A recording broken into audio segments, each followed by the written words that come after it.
Arti daripada Idul Fitri itu sebenarnya bukan baju baru, tapi kita semangat baru, istiqomah yang baru. Bagaimana kita setelah bulan Ramadan bisa lebih istiqomah, bisa melakukan ibadah yang di luar Ramadan. Dan itu kita fitrah di sini setelah ibadah kita pada hablum minan nas, kita silaturahmi kepada saudara-saudara kita. Kalau misalnya kita mudik, kita gunakan untuk silaturahmi kepada paman-paman kita, orang tua kita, saudara kita, atau kita bisa di situ guru ngaji kita yang biasanya kan orang awal kita dari situ, kita datang silaturahmi yang memang minta doa kepada beliau, minta restunya kepada beliau, bukan ajang pamer saya dapat apa ketika di kota ke desa. Itu kan biasanya kan ajang saya punya ini bukan, tapi ajang silaturahmi itu kita ini silaturahmi datang itu ketika kita datang ke rumah orang, datang itu kita bawa berkah.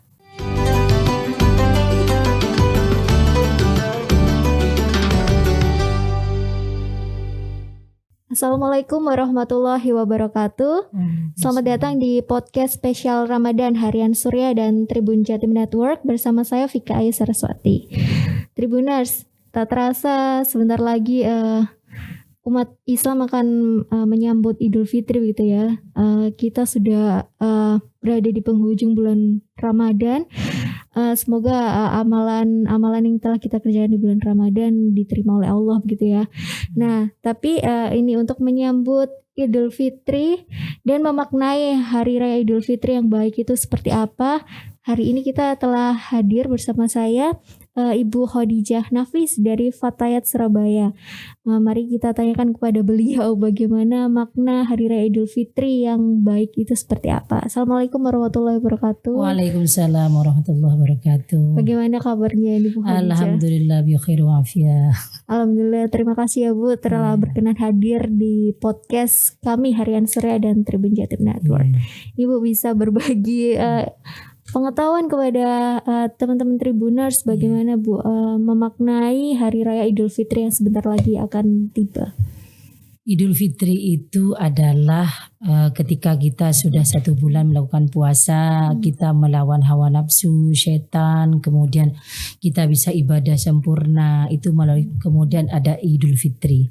Idul Fitri itu adalah kita kembali kepada fitri, dosa-dosa kita diampuni oleh Allah dan kita kembali kepada wajah yang lebih, istilahnya itu yang lebih kembali ke yang baru lagi, fitrah tidak mempunyai dosa. Kemudian kita mudah-mudahan niatan dengan Idul Fitri itu untuk lebih istiqomah lagi. Puasa yang kita lakukan di bulan Ramadan, ibadah semuanya bisa diteruskan di luar bulan Ramadan. Nah, itu makna yang sesungguhnya ya Bu ya. Nah, tapi terkadang ini Bu kebanyakan dari kita orang-orang tuh justru ini Bu sudah berburu baju baru dan menyiapkan baju baru, kemudian rame-rame datang ke pusat perbelanjaan untuk menyiapkan semua itu. Nah, apakah sebenarnya Bu memang di hari yang fitri ini kita boleh begitu mengenakan baju yang baru? Boleh, selama dia punya dan mampu.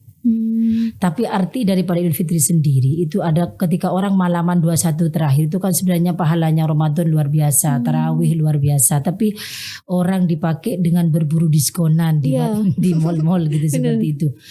Arti daripada Idul Fitri itu sebenarnya bukan baju baru, tapi kita semangat baru, istiqomah yang baru. Bagaimana kita setelah bulan Ramadan bisa lebih istiqomah, bisa melakukan ibadah yang di luar Ramadan. Dan itu kita fitrah di sini setelah ibadah kita pada hablum minan nas, kita silaturahmi kepada saudara-saudara kita. Kita tahu kan kalau misalnya di dalam hadis diterangkan fadilahnya silaturahmi itu apa? Sampai 7. Salah satunya bisa memanjangkan umur, rezeki halal yang barokah, yang sakit bisa disembuhkan ya kan. Kalau silaturahmi kan pertamanya sakit linu ketika ketemu ya apa kabar, lupa kan kalau dia linu, itu seperti itu. Artinya orang itu banyak mengartikan boleh pakai baju baru, boleh, tidak ada yang melarang. Yang penting dia mampu, dia punya, bukan terpaksa atau hutang atau misalnya karena si lebaran malu kalau enggak pakai baju, akhirnya uang yang di saving untuk anaknya sekolah dipakai untuk baju baru dulu, itu enggak boleh. Seperti itu. Benar.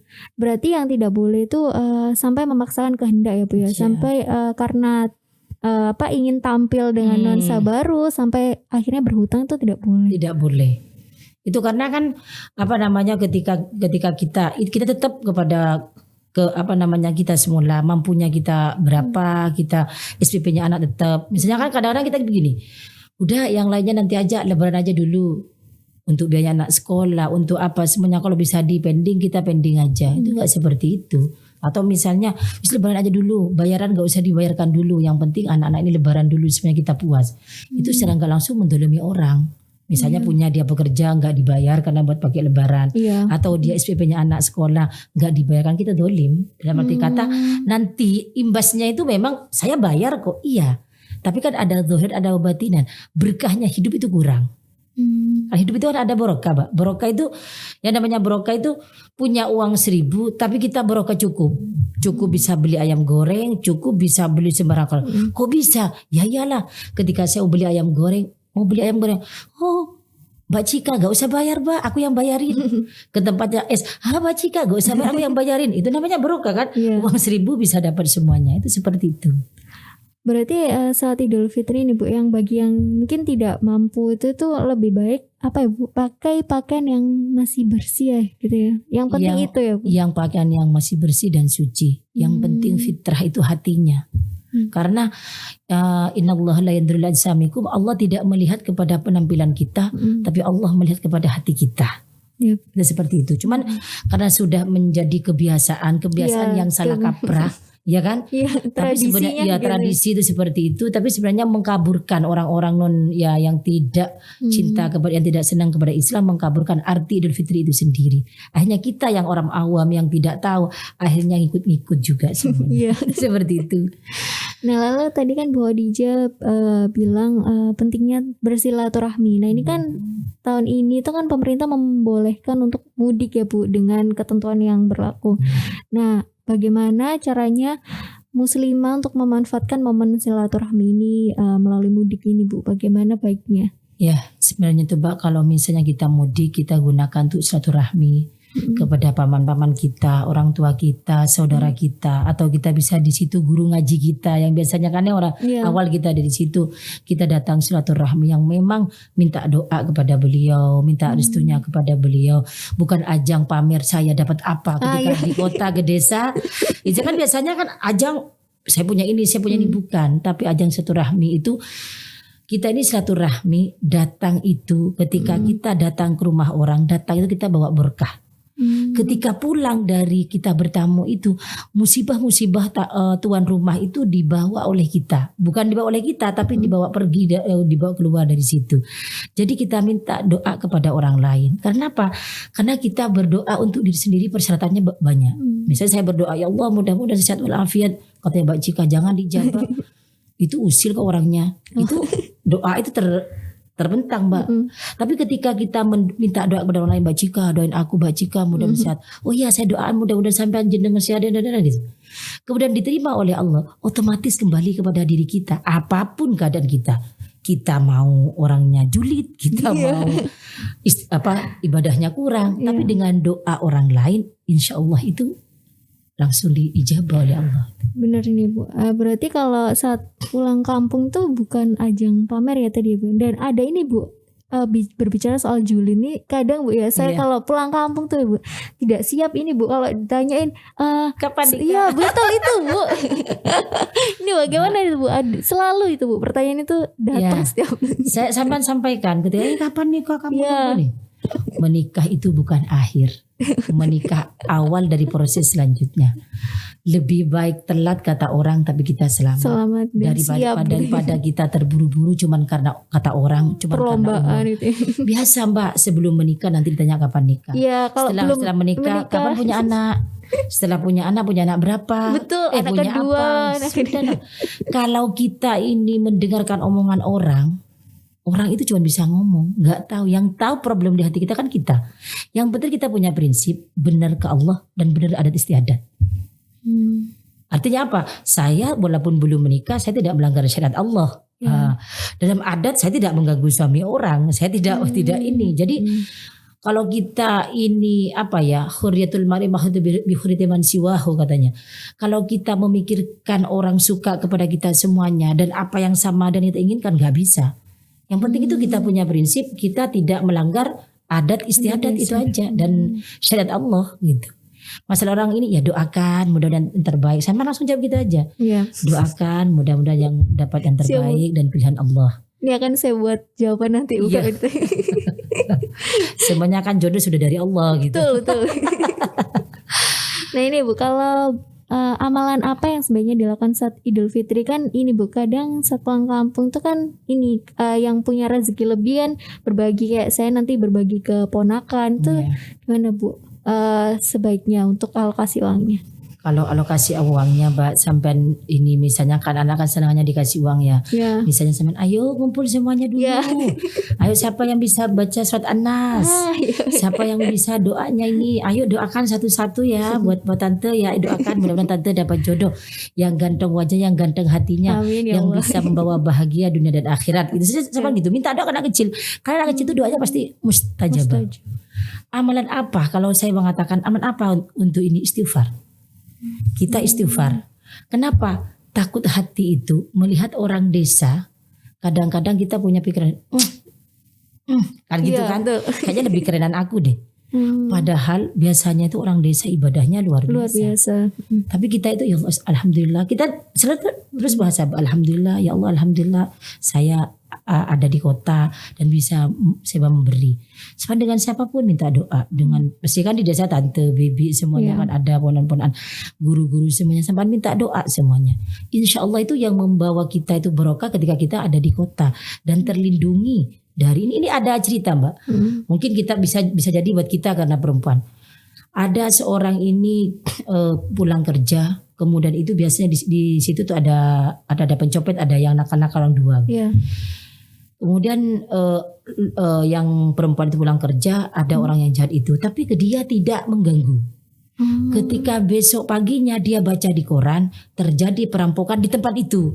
Loh, dia kaget. Kok saya nggak diganggu? Kok saya? Iya, saya nggak ganggu. Dia pulang, Mbak. Dia datang ke dia datang ke penjara, kemudian ketemu dengan laki-laki itu. Ditanya. Sampai kan ketemu saya semalam. Iya. Loh, kenapa sampai nggak mengganggu saya? Gimana saya mau mengganggu jenengan? Orang di kanan kiri jenengan itu ada laki-laki besar yang menjaga sampean. Dia kaget. Kemudian ditanya, apa amalan sampean? Itu istighfar dan sholawat. Allah menjaga kita. Seperti itu. Karena kan antara ria dan bersyukur itu beda dikit. Alhamdulillah aku di Surabaya sudah punya ini, sudah punya ini. Antara pamer dengan ria itu antara pamer dengan bersyukur kan yang tahu cuma hati kita. Kalau bersyukur la azidannakum, kalau bersyukur kami akan tambahkan. Tapi ingat walain kafartum, kita ria, aku iki lho. Inna adzabi lasyadid. Siksa Allah sangat pedih. Itu seperti itu. Nah, sekalian Bu, berbicara soal ria ini kan, terkadang memang kayak manusia tuh tidak luput dari itu ya Bu ya, kesalahan itu. Bagaimana agar saat memanfaatkan momen silaturahmi itu dijauhkan dari ria itu tadi? Hati, Mbak. Kita itu ingat bahwa itu semuanya milik Allah. Dan kalau Allah berkehendak mau ngambil, wiskun fayakun. Kita cuma dititipin oleh Allah. Kalau Allah mau ngambil sedetik itu sudah habis. Artinya kita alhamdulillah dititipkan harta oleh Allah, dititipkan untuk berbagi. Jadi alhamdulillah bukan kita yang dibagi, pastinya bukan kita yang mendapat bagian itu. Jadi kita bersyukur. Bersyukur itu kadang-kadang orang kan dia bisa bagi 1 juta, saya enggak. Sebenarnya itu nikmat itu sehat sudah alhamdulillah. Ya, artinya sehat. Kita itu nikmat itu jangan dihitung, kebahagiaan itu tidak bisa dihitung dengan orang lain. Mungkin orang lain punya 10 juta baru bahagia. Kita ini buat beli bakso itu sudah senang. Kita punya 100.000 bisa ngajak teman orang 5 kok beli makan bakso itu sudah bahagia. Nah itu namanya kalau misalnya ria, hati itu loh bahwa ini milik Allah dan semuanya kembali kepada Allah dan semuanya akan diberi pertanggungjawaban. Ini bukan karena kehebatan saya, tapi karena rezeki dari Allah. Allah menitipkan ke saya. Mudah-mudahan saya amanah. Itu dari keimanan. Karena apa? Iman manusia itu yasdad wa yanqus. kadang bertambah, kadang berkurang. Iya. Tapi kalau imannya malaikat ya jelas tambah Jelas terus. bertambah. Kalau setan kalau kita ini tergantung kita. Kadang kita khusyuk mau kemana? Subhanallah, astagfirullahaladzim. Tapi kalau sudah setannya datang, aduh. lebih jadi daripada setan itu sendiri kan gitu. Iya. Yaitu yang menggerakkan itu apa? Yang menurunkan dan menaikkan itu apa? Iman kita, ketakwaan kita kepada Allah Subhanahu wa taala. Berarti memang dari hatinya harus disucikan dulu ya Bu ya. Belajar, Mbak. Tidak bisa. Oke, kita ini enggak, tapi kita sadari Allah. Kita setiap malam kita kan, ya maaf ya kita kembali lagi ya. Iya. Kalau setiap malam itu dianjurkan, Nabi Muhammad itu pernah berpesan kepada putrinya Siti Fatimah. Ojo terus sadurunge, jangan tidur dulu sebelum melakukan 4 hal. Apa itu? Sebelum menghatamkan Al-Quran. Sebelum minta maaf kepada orang yang pernah kau sakiti. Sebelum minta syafaat kepada Nabi Muhammad. Jangan tidur dulu sebelum melakukan haji dan umroh. Kalau sekarang kan haji umroh 30 tahun. Iya, 30 tahun. Gimana? Gimana itu artinya? Jangan lupa sebelum tidur baca Al-Ikhlas 3 kali. Karena pahala Al-Ikhlas 3 kali sama dengan menghatamkan Al-Quran. Ini kisahnya romantis loh. Bagaimana Rasulullah mencari menantu untuk Sayyidah Fatimah. Kemudian disampaikan Rasulullah, siapa yang bisa menghatamkan Al-Quran 1 hari? Sayyidina Ali ngacung. Saya. Lu kok bisa? Rasulullah pernah bersabda, siapa yang baca Al-Ikhlas 3 kali, pahalanya sama dengan menghatamkan Al-Quran. Akhirnya Sayyidina Ali jadi menantunya. Ya kan? Seperti itu. Dan akhirnya akhirnya beliau itu disuruh baca Al-Ikhlas. Yang kedua, istighfar. Minta ampun kepada yang pernah kita sakiti. Astaghfirullah rabbal baraya, astaghfirullah minal khotoya. Kemudian yang ketiga, minta syafaat kepada Nabi Muhammad. Karena nanti di akhirat tidak ada yang berikan syafaat. Nabi Adam, Idris, Nuh sampai semuanya. Gak ada yang bisa ngasih syafaat kecuali Nabi Muhammad. Berarti Allahumma shalli ala Muhammad, Allahumma shalli ala sayyidina Muhammad wa ala ali sayyidina Muhammad. Selawat 3 kali. Kemudian jangan tidur dulu sebelum haji dan umroh. Itu yang berat. Apa itu? Subhanallah walhamdulillah wala ilaha illallah wallahu akbar 3 kali. Cukup membaca itu. Dan kita berdoa itu. Kita doa sebelum tidur. Kenapa? Karena hakikatnya kalau kita mau tidur, nyawa kita kan pergi dari kita. Iya. Apakah bisa kembali? Ruhnya kan belum tentu bisa kembali. Itu seperti itu. Nah itu tadi jika Ibu bilang kan meminta maaf kepada orang yang kita sakiti. Nah terkadang ini Bu, manusia itu terkadang tidak merasa kalau dirinya misalkan bersalah kepada orang lain, ataupun juga orang lain punya salah, kita itu juga terkadang tidak sadar. Nah ini momen Idul Fitri ini seperti apa Bu baiknya dimanfaatkan untuk yang tradisi bermaaf-maafan ini? Mungkin kalau misalnya di zaman sekarang kita yang pertama, saya memaafkan orang yang pernah salah ke saya, siapapun itu, baik yang salah atau sengaja sudah. Ketika orang lain punya salah kepada kita, untuk kita, saya minta maaf kepada semuanya, yang kolega-kolega saya yang kenal, yang ini mungkin pernah salah kata. Kenapa? Karena dosa kepada manusia, Allah belum memaafkan sebelum minta maaf kepada orangnya itu. Momen ini kan ada broadcast, ada kita ini WA. Memang kita benar-benar minta maaf ya, baik yang sengaja atau sengaja, atau saya tidak sengaja, kan seperti itu. Kita minta momen ini, kita minta maaf. Kalau misalnya orang lain yang menyakiti kita, kita ini membalas kejelekan orang itu, boleh, tapi tidak boleh lebih. Kalau dia menyakitin 2, kemudian kita balas 3, satunya itu 40 tahun kita, itu amal kita tidak diterima. Itu kan tadi caranya gimana? Ketika orang itu punya salah, kemudian dia itu kepada kita, sudah kita ikhlaskan aja. Allah Maha tahu. Barokahnya dia ke kita semuanya. Enak kan? Iya, enak. Berarti sebaiknya misalkan ya Bu, kalau kita berbuat salah ke orang lain, kita yang lebih baik meminta maaf terlebih dahulu atau kalau orang punya salah atau kita minta maaf lebih dulu, itu lebih baik. Dan itu lebih barokahnya kepada kita. Selalu saya katakan itu adalah lebih baik kepada kita, itu dianggap pahala kepada kita. Dan insya Allah kalau kita minta maaf dulu pada kita, benar kebaikan orang itu ke kita. Kalau sudah habis kebaikan orang itu, dosa kita diambil dia. Kalau ada yang ini loh Bu, ada yang waktu itu di Islam bilang kalau sampai lebih dari 3 hari itu loh Bu, tidak. Iya. Itu bagaimana? Kalau kita tidak nyapa kepada orang tidak boleh lebih daripada 3 hari. Kalau misalnya sudah 3 hari sudah kita dosa besar. Ya itu tadi. Kalau kita dalam 3 hari, misalnya ini aku masih berat, masih mangkel hati saya. Betul. Ditunggu sampai 3 hari. Kalau sudah 3 hari, itu dosanya kemana-mana. Imbasnya sampai sholat, sampai ibadah, tapi punya hablum minan nas, bisa-bisa sampai ibadah pahalanya diambil orang. Karena punya musuh 1 dengan teman 1000, lebih nyesek punya musuh 1. Ya kan? Iya. Yang diingat dia itu setan. Setan itu menggodanya luar biasa. Di Fitri ini, di Idul Fitri, benar-benar kita kembali kepada Fitri seperti anak kecil yang tidak mempunyai dosa. Hempaskan semuanya, orang yang punya dosa kepada kita saya sudah maafkan, kemudian kita minta maaf melalui, kalau bisa langsung, kalau enggak kita bisa telepon, kalau enggak bisa telepon kita melalui WA, yang memang benar-benar dari hati saya ingin minta maaf. Seperti itu. Gitu ya. Susah ya kadang. Iya berat. Itu belajar kalau misalnya hati ingin memaafkan, ingin ini disakiti, apalagi dengan mantan ya gitu. Dikhianati, misalnya diselingkuhin, itu mudah. Tapi setidaknya itu kamu bersyukur. Alhamdulillah, saya tahu sebelum menikah. Jadi apapun dia hikmahnya. Kalau saya tahu setelah menikah, berarti saya cerai kalau sudah punya anak. Tapi ketika Allah memberitahu sebelum saya menikah, itu hikmah sebenarnya. Tapi kadang-kadang manusia itu egonya dulu sih. Iya, bukan hikmah yang diingat, tapi egonya. Kurang aja, sembarang kali sudahlah. Tapi sebenarnya hikmah, ya Allah alhamdulillah. Sebenarnya kalau sadar ya, alhamdulillah Allah memberitahu sekarang. Karena Allah menciptakan segala hal, apapun yang terjadi kepada diri kita itu pasti terbaik. Cuman kadang kita telat untuk memaknainya. Iya. Bagaimana untuk berdiskusi itu? Belajar.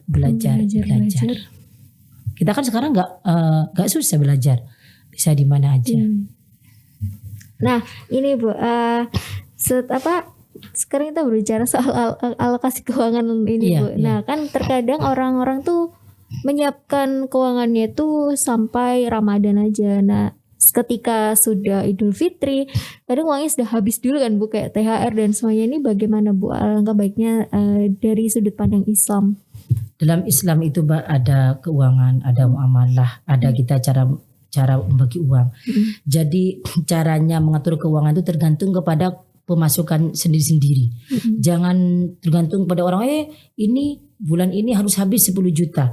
Padahal pemasukannya itu cuma 5 juta. Dari 5 juta kita saving dulu untuk hal yang tidak terduga. Yang punya anak sakit atau apa gitu. Ya dari 4 juta itu bagaimana cukup semuanya. Lah kalau misalnya dia tidak perlu, misalnya kue-kue yang berlebihan, kemudian masak yang berlebihan hanya untuk dirinya sendiri bukan untuk dibagi, ya itu sudahlah. Kita ini semampunya, jangan sampai kita ngutang. Itu kan terjadi sekarang, banyak uang yang 1.000 jadi 2.000, 1.000 jadi 100.000 kan seperti itu. Akhirnya dia ingin niat berlebaran tapi dia dihutang. Itu tidak benar dalam Islam. Dan dalam hitungan ekonomi pun itu ya tidak benar. Artinya kita kalau misalnya penghasilannya 5 juta, kita pakainya maksimal 3 juta dong. 2 juta itu saving. Ya berarti ini dari 3 juta itu kita kelola semampunya di mana. Jangan ngikutin kepada orang yang beli baju 1 juta, yang beli baju 2 juta. Kalau anaknya 4, itu bisa habis 4 juta. Seperti itu. Cuman orang sekarang itu banyak yang mendahulukan prestise. Artinya penampilan gitu. Jadi kalau misalnya sebenarnya kalau kayak seperti itu, ya kita jangan ngikutin orang, kemampuan kita. Dan menurut Islam itu sendiri, kita sampai ngutang demi hal-hal yang tidak penting tidak boleh. Ya boleh nggak ngutang, boleh, nggak ada yang melarang. Tapi kalau misalnya bukan yang benar-benar maksimal, bukan hal yang penting, ya jangan. Kita kan nggak tahu ke depannya apa yang terjadi. Seperti termasuk itu. Untuk apa ini Bu, menu-menu saat lebarannya pun tidak boleh terlalu banyak gitu ya Bu ya, memaksa. Kalau tidak mampu Mbak, kalau punya ya silakan. Mau nyembelih sapi 1 untuk meraih untuk berbagi ke tetangga dan untuk misalnya open house atau apa ya silakan. Tapi kalau misalnya orang yang nggak mampu, kita berbuatlah semampunya, berlakulah seadanya. Jangan kita mengada-ngada gitu, nggak ada jadi ada seperti itu. Nah ini ada pertanyaan terakhir nih Bu. Kalau bagi teman-teman yang setelah Bu Idul Fitri ingin membayar puasa, itu waktu yang tepat tuh kiranya kapan? Waktu yang tepat ini kita kan tidak tahu umurnya seseorang. Kita kalau bisa itu setelah Lebaran, kemudian itu disunahkan puasa 6 hari di bulan Syawal itu. Bisa jadi tanggal 2, 3, 4, 5, 6, 7 kita puasanya, atau di 8, 9, 10 Syawal monggo silahkan. Tapi kalau bisa itu masih di area Syawal. Kenapa? Itu yang pertama, itu disunahkan di bulan Syawal. Jadi kalau kita berpuasa di bulan Syawal itu dapat pahalanya Syawal juga. Kemudian yang kedua, kita kan tidak tahu umurnya seorang. Jadi kita dipercepat untuk membayar hutang, walaupun tidak ditagih oleh Allah ya. Tapi kan kita harus sadar diri. Walaupun hutang itu enggak ditagih, tapi kita nanti kalau enggak bayar bisa-bisa dituntut oleh Allah. Dan kalau hutang Ramadan sekarang sampai ke bulan depan, ke tahun depan itu wajib bayar fidyah, Mbak. Istilahnya kalau ini kena denda ya. Wajib bayar fidyah, tapi hutang tetap. Misalnya jenengan tahun kemarin masih punya hutang 5 hari sampai puasa sekarang. Sekarang ini harus bayar fidyah 5 hari tapi hutangnya tetap. Jadi 2021 punya hutang 5 hari belum dibayar. Berarti sampai ini wajib bayar fidyah sekarang ini 5 hari. Ya kan ya? Dan juga puasa 5 hari. Puasa 5 hari. Tetap seperti itu. Tapi kalau masih di Bu belum sampai tahun depan cukup membayar puasa saja. Seperti itu. Nah, Tribuners, ini dari bincang kita pada hari ini, izinkan saya untuk menyimpulkannya bahwa sesungguhnya makna Hari Raya Idul Fitri itu adalah momen dimana kita kembali fitrah. Kata Bu Khadijah tadi, kita kembali ke nol gitu ya, seperti anak kecil yang tidak punya dosa, salah gitu. Nah, alangkah baiknya memanfaatkan momen Idul Fitri ini dengan silaturahmi, dengan saudara, kerabat, dan hindari ria begitu ya. Dan jika mampu boleh untuk membeli baju baru, menyiapkan sajian lebaran yang banyak gitu ya. Tapi jika tidak mampu, alangkah melakukannya itu secukupnya dan jangan sampai berhutang. Nah, terima kasih Bu Khadijah atas pengetahuan baru ini ya untuk teman-teman Tribuners. Semoga diskusi kita hari ini membawa kebermanfaatan bagi teman-teman semua. Saya Fika Saraswati, sampai jumpa di podcast selanjutnya. Assalamualaikum warahmatullahi wabarakatuh.